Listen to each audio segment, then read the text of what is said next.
Queridos, nós temos a alegria e a satisfação de apresentar o reverendo Diego. O reverendo Diego é pastor da Terceira Igreja Presbiteriana de Barretos e é também o presidente do Sínodo Oeste de São Paulo.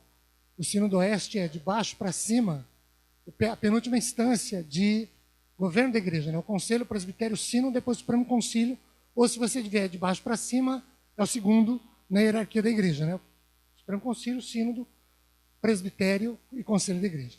Reverendo Diego, por favor, é satisfação tê-lo aqui, seja bem-vindo. O púlpito é seu.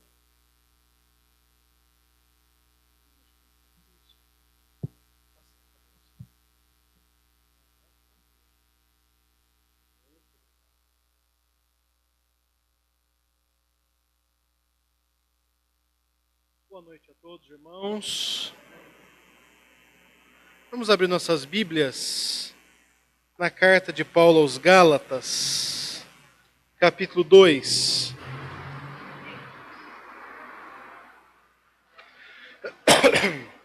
Gálatas 2, nós vamos conversar essa noite sobre os 10 primeiros versículos.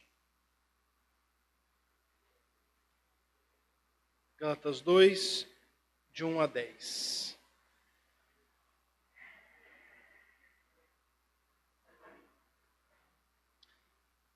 Assim diz a palavra do Senhor. 14 anos depois, subi outra vez a Jerusalém, com Barnabé, levando também a Tito.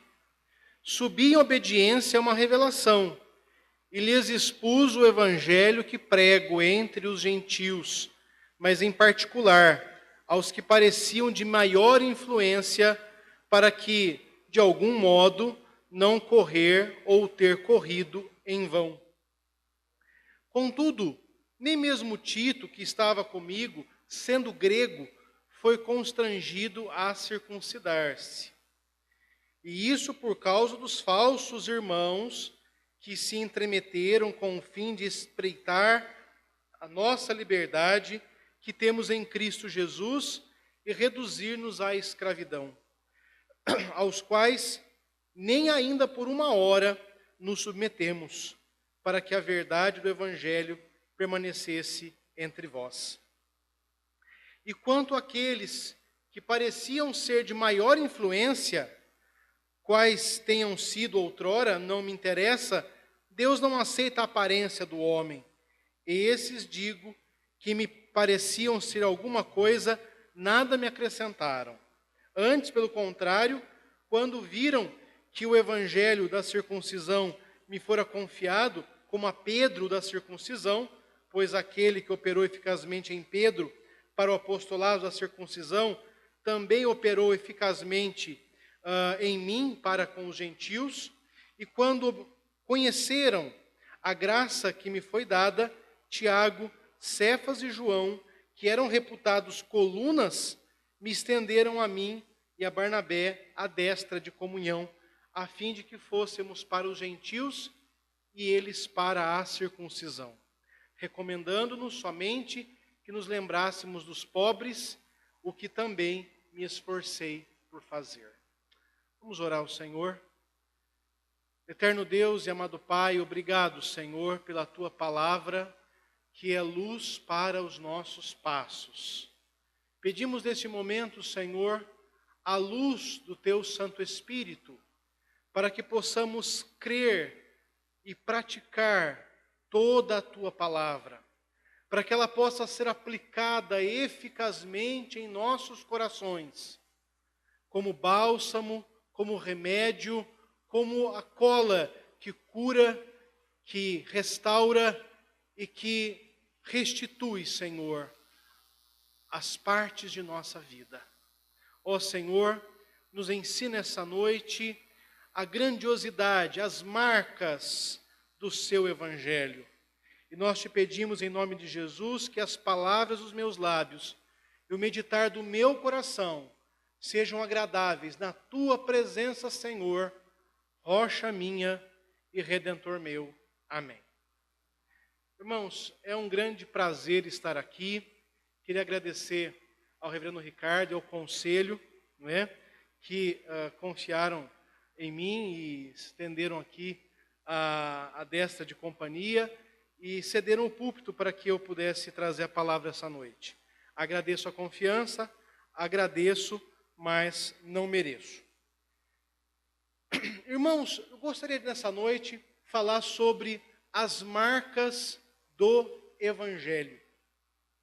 Vivemos dias maus, vivemos dias em que cada vez mais se aplica aquela máxima de Isaías no capítulo 5. Maldito é aquele que faz o amargo doce e o doce amargo. Cada vez mais vivemos dias em que os padrões morais se tornam feios e as mazelas da vida, as fraquezas humanas se tornam belas. Que dias maus vivemos. E nesses dias maus é muito fácil que tudo seja corrompido, que tudo seja de alguma maneira deturpado, inclusive o Evangelho. Lembro-me de um filme do século passado, um filme interessante, foi traduzido para o português como Fé Demais Não Cheira Bem. É um filme com Steve Martin. Não foi tão popular este filme. Mas este filme conta a história, não é, de um pastor itinerante, o próprio Steve Martin, que é um avivalista, fazedor de milagres, mas na verdade era um tremendo charlatão. Um homem de um passado reprovável, um homem de práticas duvidosas, um homem totalmente descomprometido com o Evangelho, um mundano, mas que vestia um terno, uma gravata e se passava por pastor, um tremendo vigarista. Ele, por acaso, entra numa cidade pequena dos Estados Unidos e ali ele monta o seu circo e começa a fazer os seus cultos. Mas naquela cidade havia um jovem que na sua infância sofreu um acidente e por isso ele tinha uma grave deficiência na perna, que impossibilitava ele de andar normalmente. E esse jovem já havia recorrido a todos os médicos possíveis e a todos os pastores possíveis e havia passado por todas as promessas de milagre. E quando chega este grande pregador, ele se arrisca a mais uma esperança. Eles se tornam amigos, conversam muito, e há um momento na falsa igreja do Steve Martin que esse jovem vai lá diante do Senhor, ora e é curado. Isso coloca fim aos cultos, coloca fim ao falso ministério daquele falso pastor. Quando questionado por que ele estava abandonando tudo, ele vai responder o seguinte: contra o falso vale qualquer coisa. Contra o falso você morre negando. O maior perigo de um falsário não é a falsidade e a mentira. O maior perigo do falsário é a verdade. É o artigo genuíno. Porque ele fala por si só. Porque ele não aceita mentiras. Ele desvela todas as mentiras. E diante daquele milagre, todos os outros seriam descobertos.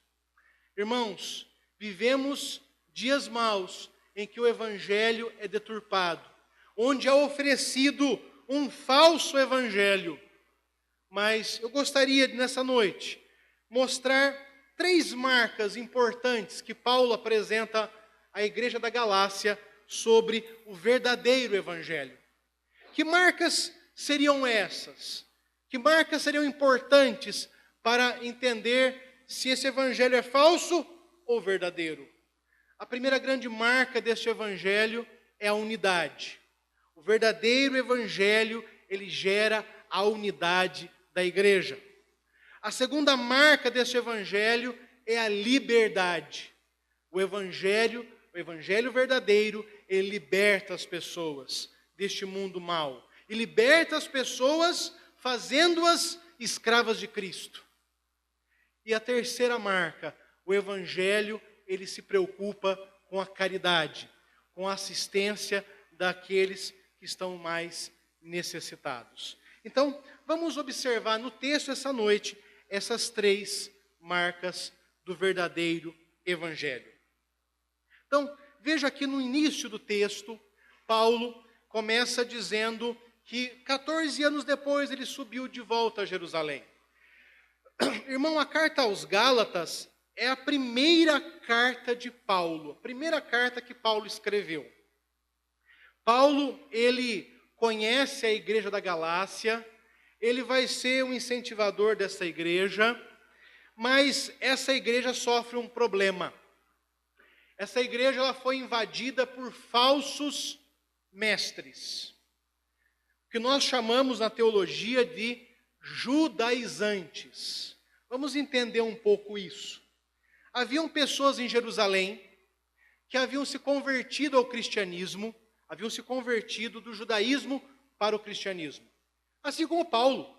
Eram fariseus, pessoas ortodoxas, pessoas fiéis à lei de Moisés, mas estavam seguindo Jesus Cristo.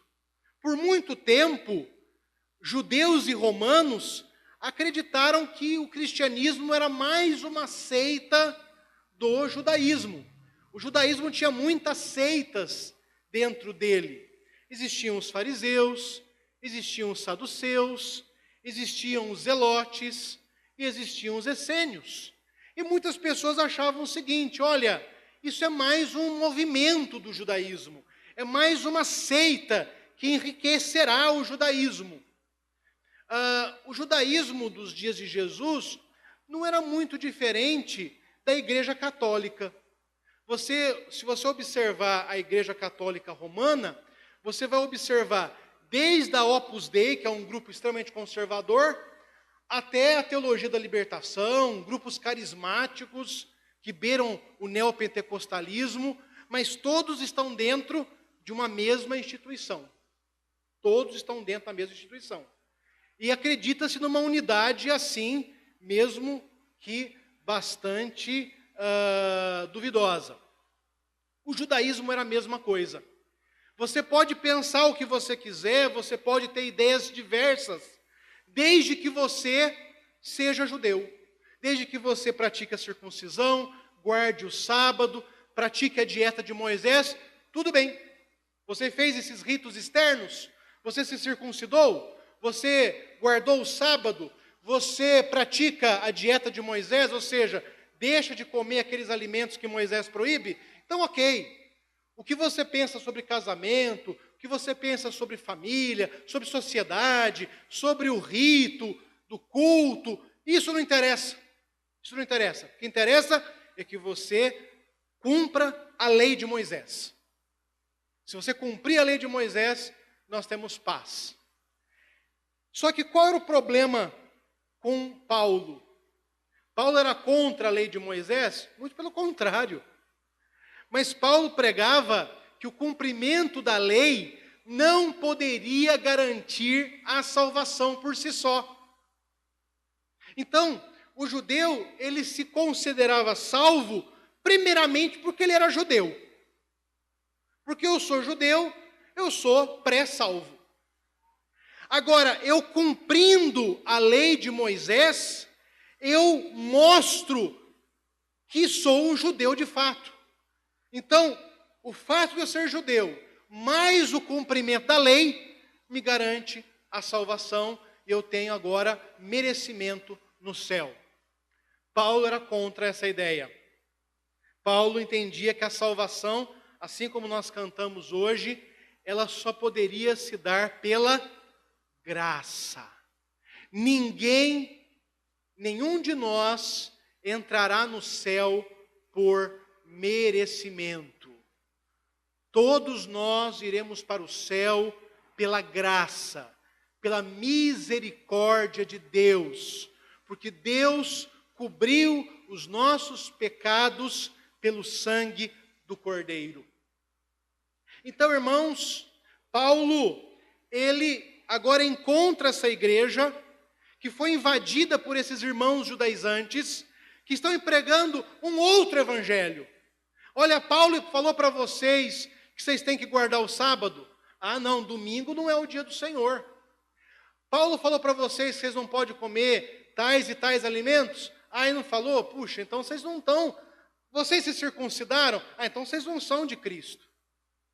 E começaram a fazer essas pessoas confiar na lei. Irmãos, é óbvio que as pessoas estão predispostas a isso. Você pode falar assim, puxa, pastor, mas como alguém pode deixar a graça para abraçar o legalismo? Puxa, como que eu vou deixar algo que é de graça para abraçar algo que eu tenho que me esforçar muito para conseguir? Sabe qual é o problema? O ser humano, por ser radicalmente corrompido, ele deseja, no pecado do seu coração, pagar a Deus, dar uma retribuição, pagar o valor do céu. É muito interessante no aconselhamento, quando você pega uma pessoa ali destruída pelo pecado, e você apresenta a graça, essa pessoa ela quer pagar alguma coisa. Ela quer falar assim, olha, mas e se eu fizer tal coisa? E se eu adotar uma criança da África? Se eu doar metade dos meus bens aos pobres? Paulo disse, se você não tiver amor, de nada disso valerá.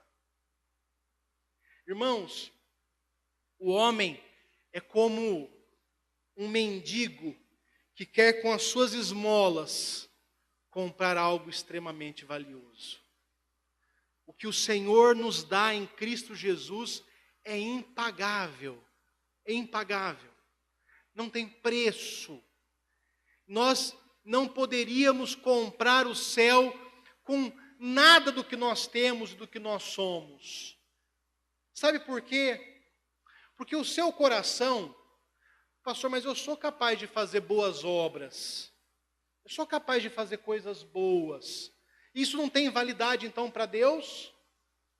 Eu vou dar um pequeno exemplo. O pessoal da igreja que eu sou pastor gosta desse exemplo.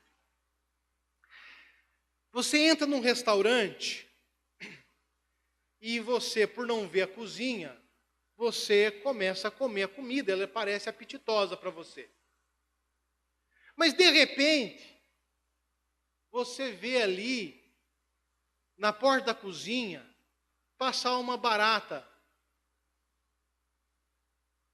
despercebida, andando, cuidadosa, e você se assusta que ninguém da cozinha se assustou com aquela barata. Então você já imagina uma coisa, aquela barata é a coisa mais inofensiva que tem lá dentro. Porque estão preocupados com os ratos que estão escondidos, com a falta de higiene dos armários. E quando você vê aquela barata, a comida já não é tão mais apetitosa, não é verdade? Ela começa a ter um gosto diferenciado. Por quê? A comida mudou? Não. Você agora colocou em dúvida como ela é feita. Assim é o nosso coração. Você pode fazer obras magníficas, mas o seu coração é sujo. O seu coração é essa cozinha suja. Então tudo que sai do seu coração, tudo que você faz, de alguma maneira está corrompido pelo pecado. Por melhor que seja, de alguma maneira está corrompido pelo pecado. Vou dar um exemplo. O amor de mãe. Talvez o amor materno seja o sentimento mais valorizado em nossa sociedade. Mas o amor de mãe pode se tornar algo opressivo, pode se tornar uma obsessão pelo filho, que o impede de se desenvolver, de assumir riscos. Está vendo? Até mesmo esse mais sublime sentimento, de alguma maneira, ele pode estar afetado pelo pecado. Então, nada do que você faça, por mais grandioso que seja, poderá agradar a Deus por si só. A única obra que agradou a Deus perfeitamente foi o sacrifício de Jesus Cristo no madeiro. Esse é o sacrifício perfeito. Essa é a obra perfeita. Essa aplacou a ira de Deus. Essa obra nos lavou. É por essa obra que nós vamos para o céu. Essa obra é graça. Então, quando você vê a cruz, você vê a graça de Deus. A cruz vazia e a certeza de que Cristo ressuscitou e nós ressuscitaremos com Ele é a mensagem da graça. E Paulo vai colocar essa mensagem acima de toda a lei, acima de todo legalismo, acima de todas as tradições, porque esta mensagem não pode ser corrompida por coisas humanas. Então Paulo, ele trabalha o primeiro capítulo de Gálatas mostrando exatamente isso, que se ele ou um anjo descer do céu oferecendo um evangelho que vá além do que foi pregado, ou seja, um evangelho com acréscimos, que ele ou esse anjo sejam malditos. Porque é exatamente isso que você vê. Olha, não basta ser crente, você tem que fazer isso, você tem que fazer aquilo, você tem que participar de tal campanha, você tem que guardar determinadas regras. E Paulo vai dizer, não, a graça nos basta. Nesse contexto, Paulo vai mostrar uma coisa muito importante para a igreja da Galácia. Que o evangelho que ele tem pregado, ele não é um evangelho corrompido. Porque isso era o que os judaizantes diziam. O evangelho de Paulo é um evangelho corrompido. É um evangelho que não pode ser dado crédito a ele. É um evangelho cheio de falhas. Aí Paulo vai mostrar que o evangelho que ele está pregando é verdadeiro. E a primeira proposta de Paulo é mostrar que esse evangelho, ele gera a unidade da igreja. Este evangelho, ele foi validado. Primeiro, pelo tempo. Então ele vai dizer, olha, 14 anos depois, subi outra vez a Jerusalém com Barnabé, levando também a Tito. Meus irmãos, aqui Paulo não está falando de Atos 15. Por quê, pastor? Lá Paulo não subiu com Barnabé para Jerusalém para resolver a questão dos gentios, se eles precisavam ou não serem circuncidados? Sim, mas a carta aos Gálatas foi escrita antes daquele fato que Lucas narra em Atos 15. Por quê? Porque se Paulo tivesse escrito a carta aos Gálatas depois do Concílio de Jerusalém, ele teria citado isso na sua carta. É impossível. Uma carta que tratou tanto sobre a relação do evangelho com os gentios não contemplasse as decisões do concílio. Então, foi anterior. Então, quando aconteceu isso? Ali em Atos 12, versículo 25, quando Lucas diz, Barnabé e Saulo, cumprida a sua missão, voltaram de Jerusalém, levando consigo a João, apelidado Marcos. Meus irmãos, Paulo, a todo término de suas viagens missionárias, ele sempre retornava a Jerusalém. Por quê? Paulo entendia que ao término de cada viagem missionária, ele precisava dar relatórios ao Concílio de Jerusalém. Ele precisava mostrar o que foi feito. Inclusive, na sua terceira viagem, quando Ágabo adverte Paulo que ele seria preso se fosse a Jerusalém. Paulo escolhe uma data menos arriscada, mas ele prefere cumprir com o seu dever a temer por sua vida. Interessante, não é?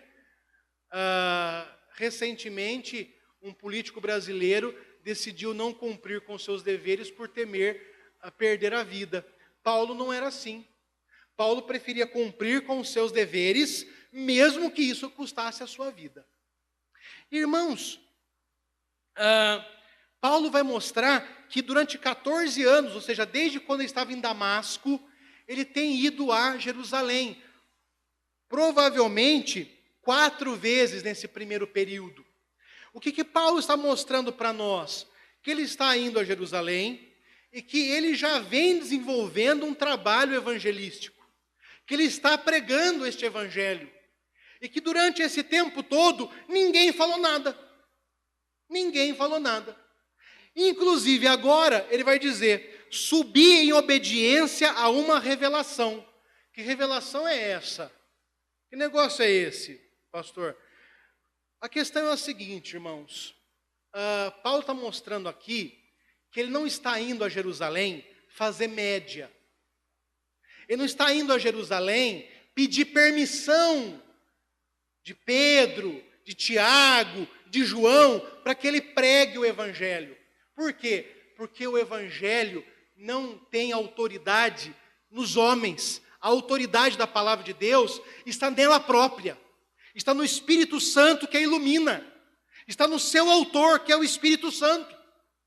Não é a igreja que valida a palavra, é a palavra que valida a igreja. Não é a igreja que decide se a Bíblia é boa ou não. É a Bíblia que decide se a igreja é fiel ou não. Paulo, ele está subindo a Jerusalém para quê? Porque ali, provavelmente em Antioquia, ele recebeu uma revelação, pode ser um irmão mais velho, ou um profeta, porque nesse momento ainda havia a profecia nos moldes do Antigo Testamento, mostrou a ele que ele deveria prestar contas do que ele estava pregando a Jerusalém, para dirimir qualquer incoerência, para que gerasse unidade na igreja. Então Paulo está mostrando o seguinte, que a mensagem dele foi validada por 3 coisas. Primeiro, pelo tempo. Faz 14 anos que eu prego o evangelho e ninguém falou nada. Segundo, por homens piedosos. Tito e Barnabé estão com ele. Barnabé é um homem mais velho na fé do que Paulo. Inclusive, Barnabé é o grande incentivador de Paulo. É Barnabé que vai tomar Paulo de sua terra natal, vai levá-lo a Antioquia. Lá em Antioquia, Paulo vai ser mestre da igreja, e Barnabé vai ser um dos profetas, um dos pregadores. E esse evangelho, ele foi validado pelo próprio Espírito Santo. Então Paulo, ele está subindo a Jerusalém, por quê? Para gerar a unidade.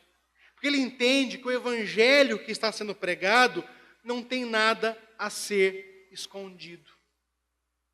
Ele entende que o evangelho verdadeiro, ele gera a unidade da igreja. Tome cuidado, vamos tomar cuidado com isso. No seguinte aspecto, então, pastor,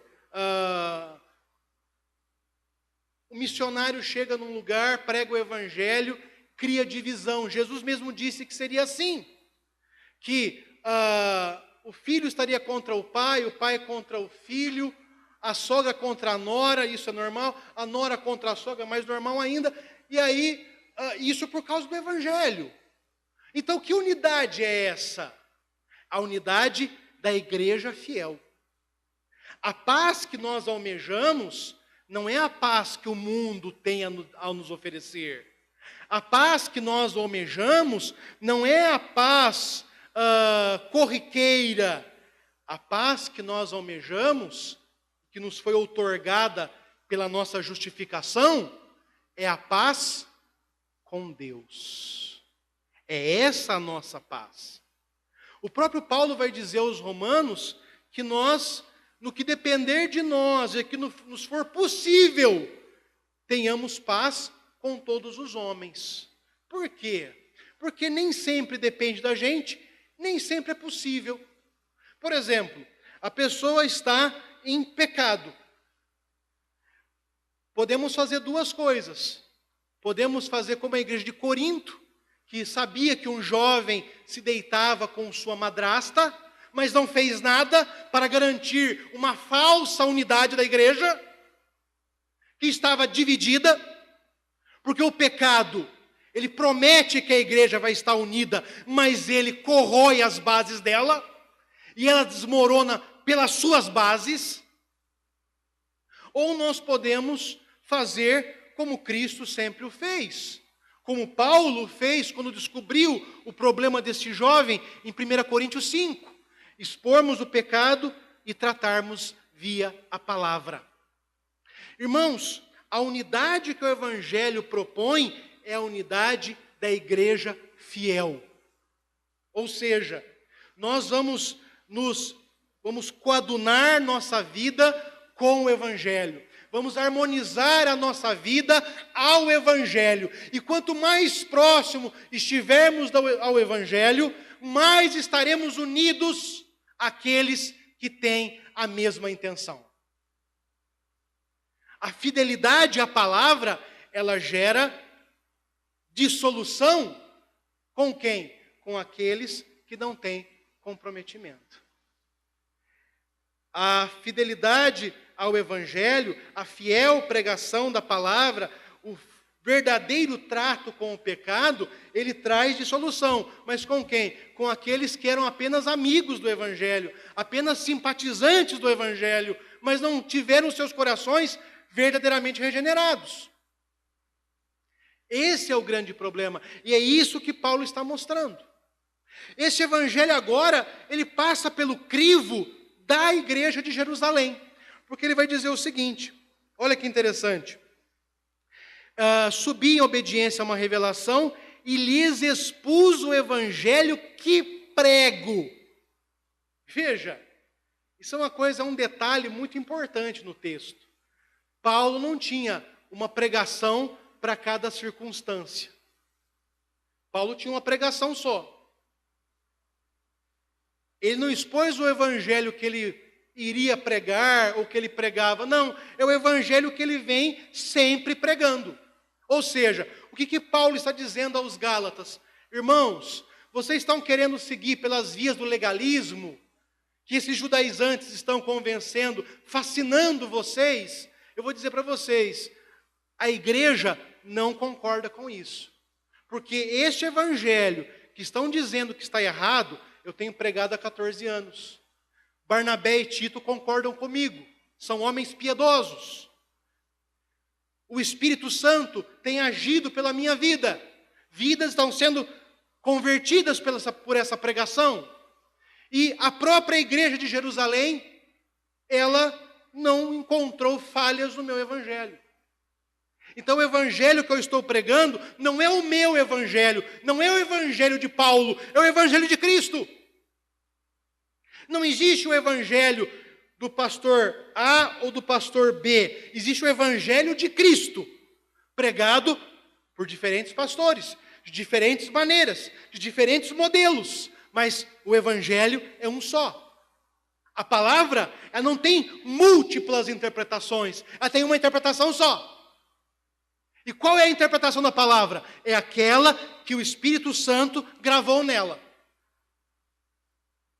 Quem está apto a crer nesta palavra? Porque entender, qualquer pessoa que sabe ler e interpretar texto entende. Agora, quem poderá crer nesta palavra? Quem poderá praticar esta palavra? Aquele que foi iluminado pelo Espírito Santo. Aquele que teve o seu coração aberto pelo Espírito Santo. Aquele que teve os seus ouvidos abertos para ouvir a mensagem do Evangelho. É por isso que você encontra uma pessoa que vai dizer assim, puxa, eu ouvia a Bíblia, mas eu não entendia nada. Não é que o Espírito Santo, ele fez um curso rápido de interpretação de texto. Não é isso. Ele não entendia nada porque aquilo não lhe era convincente. Ele não entendia aquilo para a vida dele. Então aquilo não servia para nada. A partir do momento que o Espírito Santo abriu os seus ouvidos, mudou o seu coração de pedra em um coração de carne, agora essa palavra faz todo sentido. E essa palavra, ela é vida, ela é luz para os seus caminhos. Então, essa é a primeira coisa que Paulo mostra. A primeira grande marca do Evangelho é a unidade. Ela vai gerar a unidade da igreja fiel, da igreja comprometida com Jesus Cristo. É óbvio que na pregação deste evangelho, muitas pessoas vão fazer como aqueles do Areópago. Lembra lá em Atos 17, quando Paulo fala, está pregando sobre Cristo e a ressurreição, e quando ele fala o que era a ressurreição, o que muitos daqueles homens entendidos, instruídos do Areópago fizeram. Sobre isso, ouviremos em outra ocasião. Ou seja, aqueles que não estão comprometidos, que não são de fato regenerados, não vão se agregar a esse evangelho de maneira alguma. Segunda grande característica é a liberdade. Este evangelho, ele liberta o homem. Primeiro, liberta o homem dos ritos. Veja que Paulo vai dizer aqui no versículo 3: contudo, nem mesmo Tito, que estava comigo sendo grego, foi constrangido a circuncidar-se. Veja, o grande problema aqui, a grande promessa que existia para a igreja da Galácia é que se eles se circuncidassem, eles seriam pessoas melhores. O legalista, ele sempre verá a vida do exterior. Se você fizer isso, se você participar dessa campanha, se você fizer essa corrente, você vai ser melhor.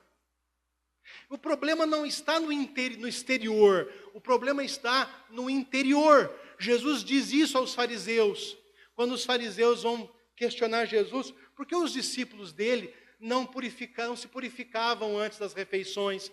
E o que Jesus vai dizer? Entenda, cuidado, esse texto não está falando que os discípulos comiam com mão suja, porque é essa interpretação que ocasionou 1/3 da Europa morrer no século XIV. Porque eles não se preocupavam com higiene, porque Jesus mandava não lavar a mão. Então, comiam com mãos sujas, com tremenda falta de higiene, 1/3 da Europa morreu. Quem não morreu? Os judeus, que lavavam a mão. Né? Jesus não está falando sobre isso. Jesus está falando sobre a purificação cerimonial. O judeu tinha uma grande preocupação de se purificar exteriormente. Por quê? Ele estava andando pela cidade, pela praça. Ele poderia ter encostado em alguém impuro, pisado em algum lugar onde estava um cadáver, e sem querer ficar impuro. Então, ele chegava em casa e fazia um banho cerimonial para se purificar antes da refeição. Jesus vai dizer o seguinte: olha, vocês não têm que se preocupar com essa impureza. Porque a impureza, ela não vem de fora, ela vem de dentro. A impureza está nos vossos corações. É do seu coração que procedem as malícias, os adultérios e toda sorte de coisas ruins. O nosso maior problema é o nosso coração. O próprio profeta Jeremias vai dizer que o nosso coração, ele é corrupto e enganoso. Jeremias 17, versículo 9. Irmãos, veja, Paulo está na mesma linha. Ele está mostrando o seguinte: olha, esses judaizantes vieram aqui na Galácia e estão mandando você se circuncidar. Mas eu fui a Jerusalém e eles não mandaram Tito se circuncidar. Isso é coisa de judeu, não é coisa de cristão. Ah, então Paulo era contra a circuncisão. Não, não é isso. Paulo entendia que a circuncisão foi superada. Superada como? Pelo batismo. No batismo, nós somos mortos e ressurretos em Cristo Jesus. O batismo é a porta de entrada do cristão para a igreja, assim como a circuncisão o era para o judaísmo. Mas Paulo entende que o batismo não tem poder em si só. Não é o pastor ou a água que é derramada sobre a pessoa ou as palavras que são proferidas que tem poder de fazer alguém virar cristão. O batismo não é um rito mágico. Assim pensavam os donatistas na Idade Média, que acreditavam aos pastores a validade do sacramento. Não. O sacramento é um gesto externo, que não terá a sua eficácia se o Espírito Santo não agir no interior do coração. É isso que Paulo entende. Paulo entende que gestos externos não podem garantir coisa alguma, que as mudanças necessárias têm que acontecer no coração do homem. E ele vai dizer que esse legalismo, essa obsessão com as coisas externas, era uma forma de escravidão. Veja aqui no versículo 4. E isto por causa dos falsos irmãos. Olha como ele chama essas pessoas que vieram dissimular os irmãos ali na Galácia. São falsos irmãos. Por quê? O irmão verdadeiro, ele vem aproximar você de Jesus Cristo. Ele vem trazer uma palavra bíblica para a sua vida. Agora, o falso irmão vai trazer um atalho mortífero.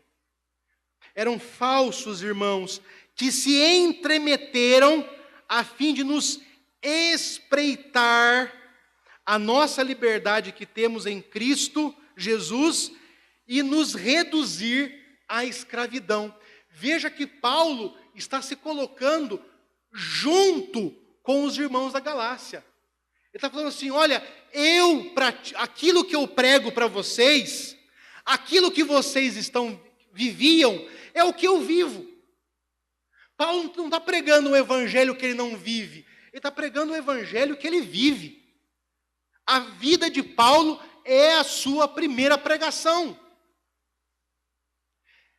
Ele está dizendo o seguinte, olha, aceitar o legalismo é todos nós nos escravizarmos, é todos nós deixarmos a liberdade que temos em Cristo Jesus. Irmãos, todos nós fomos libertos por Jesus Cristo. Alguns podem olhar para a vida pregressa e, infelizmente, ver ali coisas falhas, coisas desonrosas. Há aqueles que, pela graça de Deus, pela misericórdia de Deus, nasceram num lar evangélico e desde a tenra idade, como essas crianças que estavam aqui à frente, vivem na conduta do cristão, são criados na disciplina e na demonstração do Senhor.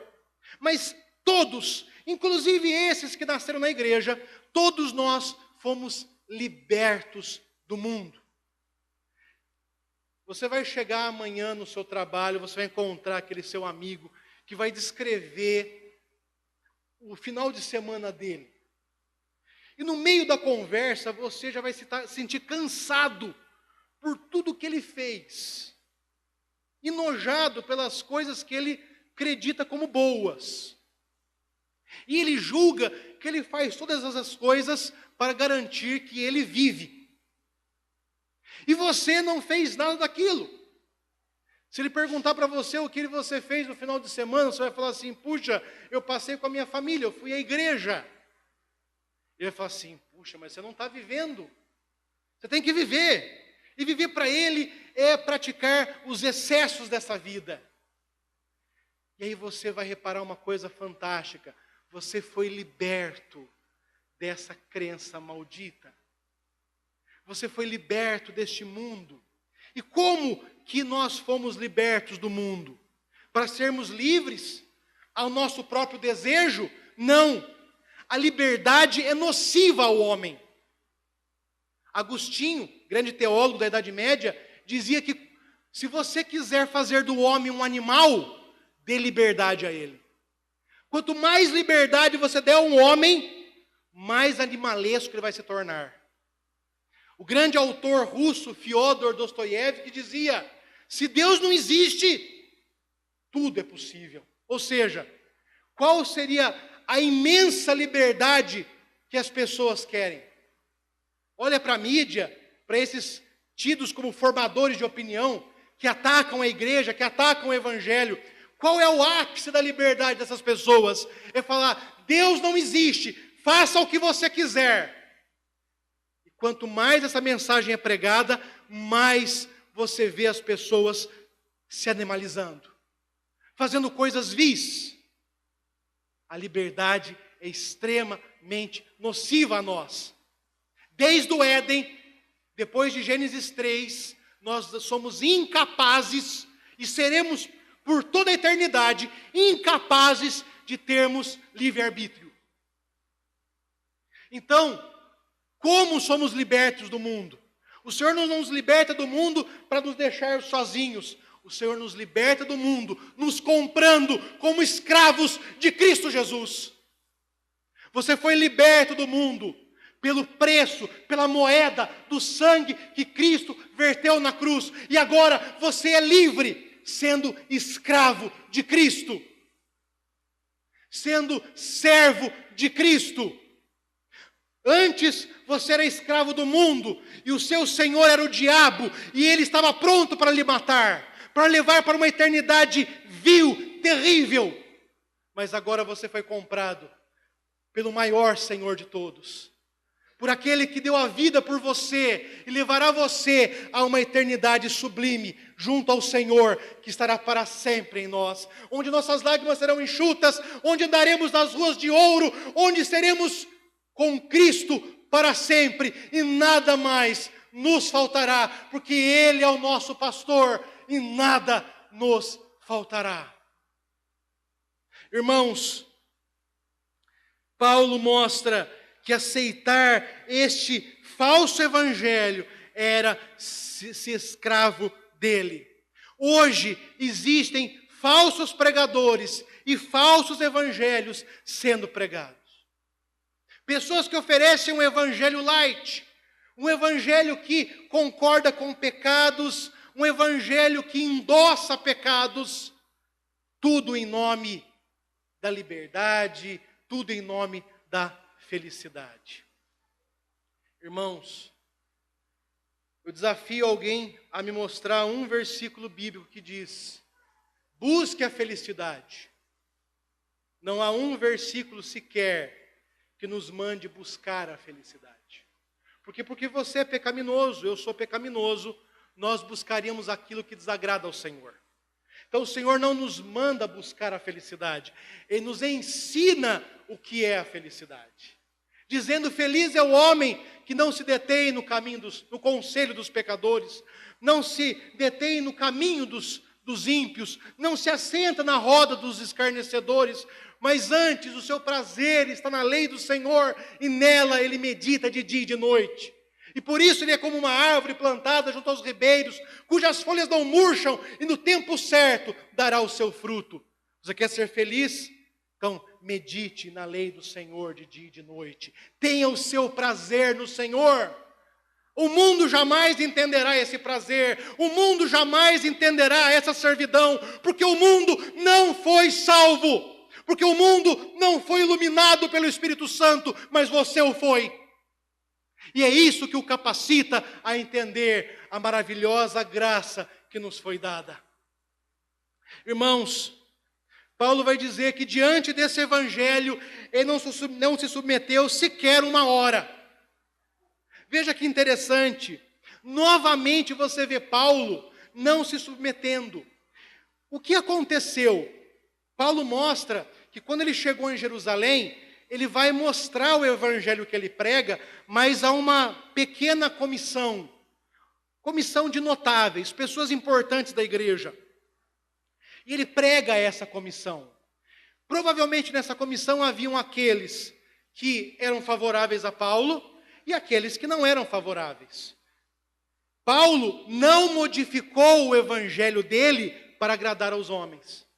Paulo não deu uma forçada de barra aqui. Olha, eu vou evitar de falar isso, porque lá tem um grupo de gente que é legalista. Então eu vou fingir que eu sou um pouco legalista também.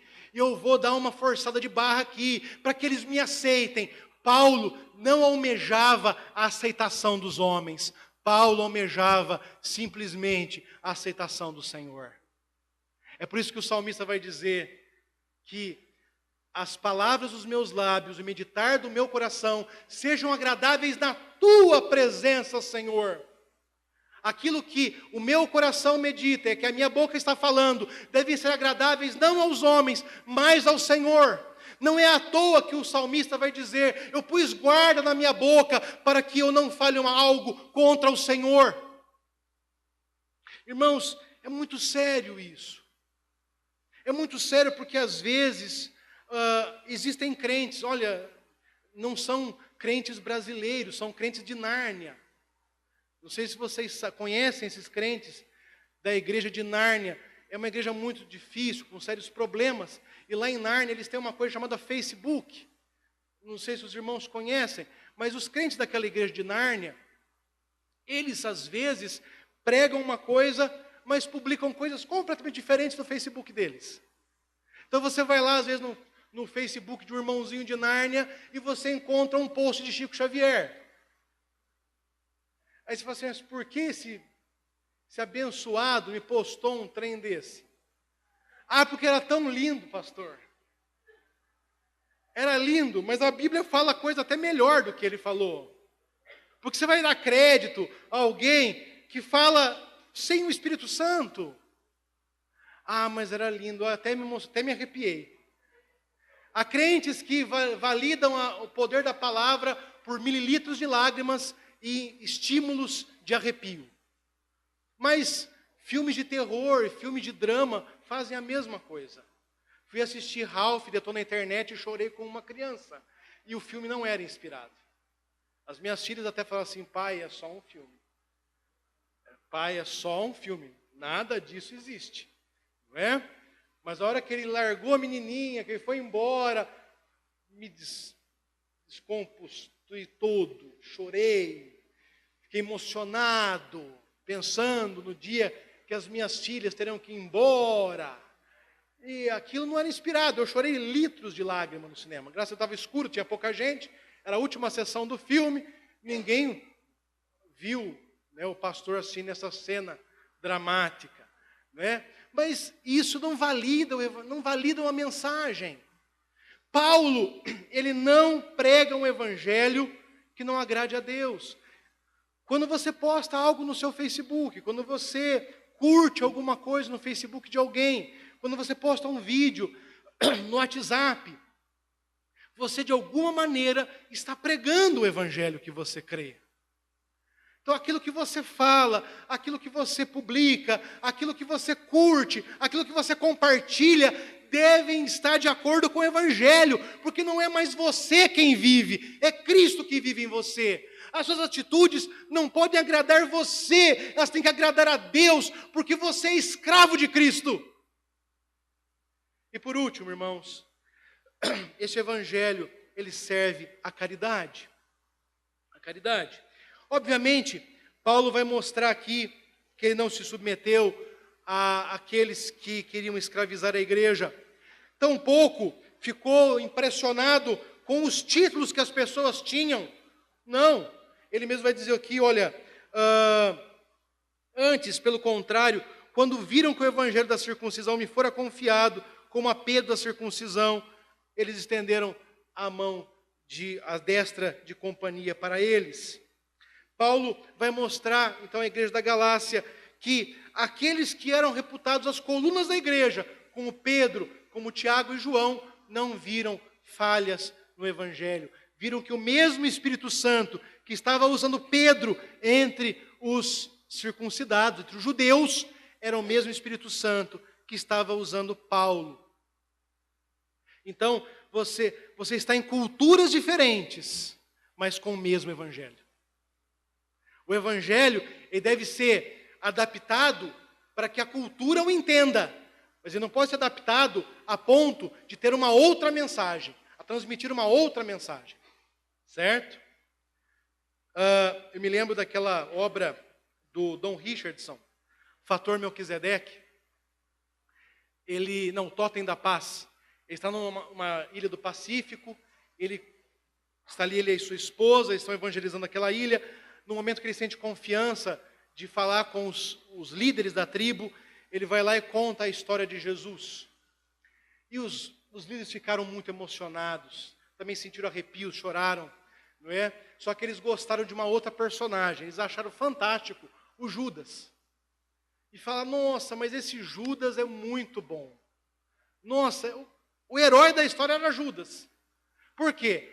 Naquela cultura, o herói não era aquele que vencia um problema, salvava as pessoas. Não, o herói era aquele que era capaz de enganar o seu mestre. E Judas enganou o seu mestre.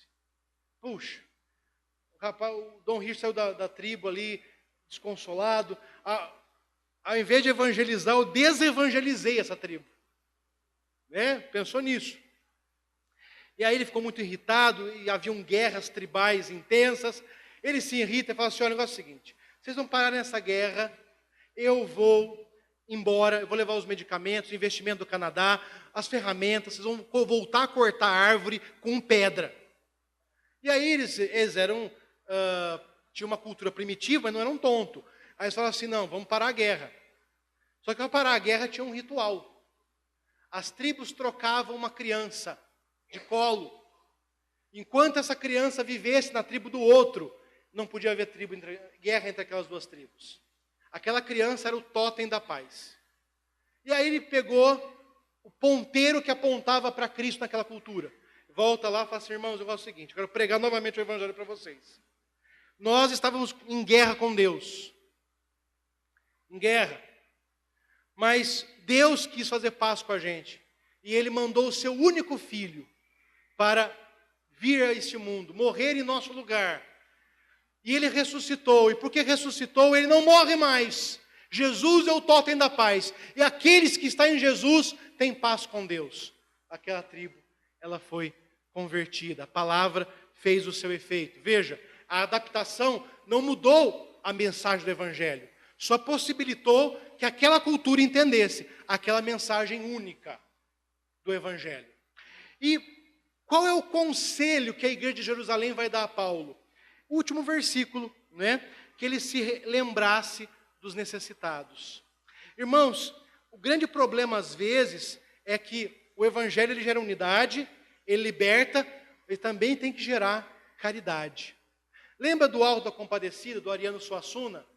Quando o cangaceiro vestido de mendigo bate na porta da igreja, e aí ele fala para o padre, olha, o senhor tem uma esmolinha? Ele fala assim, não, eu vou orar pela sua alma.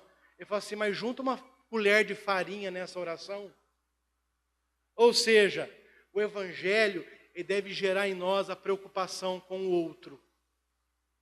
Nós temos que ir além de nós e nos preocupar com os mais necessitados. Porque às vezes nós estamos tão preocupados com celeumas pequenas do Evangelho, estamos sem observar grandes catástrofes que precisam da nossa oração, da nossa ajuda, do nosso comprometimento. Essa semana mesmo tivemos mais uma catástrofe aqui em Minas Gerais, com o rompimento daquela barragem, muito parecido com Mariana. Mariana teve dimensões 4 vezes maiores, mas são pessoas que precisam de nossa oração, de nossa ajuda, não é? E do nosso empenho em fazer com que as leis sejam cumpridas, nosso empenho social. Então, irmãos, o Evangelho ele tem 3 marcas importantes. E é a partir dessas marcas que você vai entender qual é o Evangelho verdadeiro e qual é o Evangelho falso. Primeira marca do Evangelho, ele gera unidade. A igreja vai estar mais unida, mais coesa em Cristo pela pregação do Evangelho fiel. Por quê? Porque a fiel pregação da palavra é uma marca da igreja fiel. Segundo, o Evangelho nos liberta do mundo. Aqueles que ouvem o Evangelho e pregam o Evangelho fiel foram libertos deste mundo pecaminoso. E este Evangelho, ele nos leva a olhar o nosso próximo, a estender a mão para o nosso próximo. Veja, um exemplo que Jesus Cristo dá em Lázaro. É interessante a palavra de Lázaro, porque é a única parábola de Jesus em que ele dá nome a uma personagem e não dá a outra. Na parábola de Lázaro, você tem Lázaro e o rico. Por que Jesus faz isso? Para mostrar que o Lázaro, apesar de ele ser um mendigo, um leproso, que necessitava da caridade alheia, ele era alguém. Ele era alguém porque ele conhecia a Deus. E quando ele morreu, ele foi para o seio de Abraão. Agora o rico, ele não tinha nada. Ele só tinha dinheiro. John Rockefeller foi o primeiro bilionário do mundo, dono da Standard Oil. Ele vai dizer uma coisa interessante. No final da vida, Rockefeller teve um grave problema de saúde. Ele só poderia comer uma bolacha, água e sal e meio copo d'água. Era a refeição dele. Todo o resto era alimento intravenoso. E ele vai dizer uma coisa fantástica, ele que era batista, que o homem mais miserável deste mundo é aquele que só tem dinheiro. Só tem dinheiro. Uma coisa importante que nós temos que entender é que tempo e dinheiro são coisas tão valiosas que nós só damos para quem gostamos. Você só dá tempo e dinheiro para quem você gosta. E é engraçado como algumas pessoas às vezes faltam do culto, né? Eu não tenho tempo para ir à igreja, eu não tenho tempo para ir ao culto, eu não tenho tempo. Lembre-se, tempo e dinheiro você só dá para quem você gosta. E cada vez é mais raro o tempo e o dinheiro das pessoas. As pessoas estão impropensas a dar tempo às outras pessoas e ser caridosas com as outras pessoas. Paulo vai dizer que nós trabalhamos para quê? Para que nós tenhamos recursos para sustentar aqueles irmãos nos dias da necessidade. Então, o Evangelho, ele nos abre essas três áreas. Então, quando você ouvir o Evangelho, procure essas três marcas. Ele gera a unidade da igreja com Cristo ou ele gera o pecado?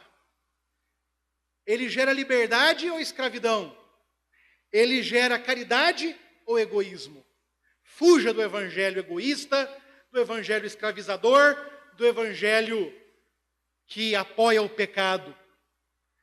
Busque o evangelho que gera unidade, liberdade e caridade. Que Deus o abençoe.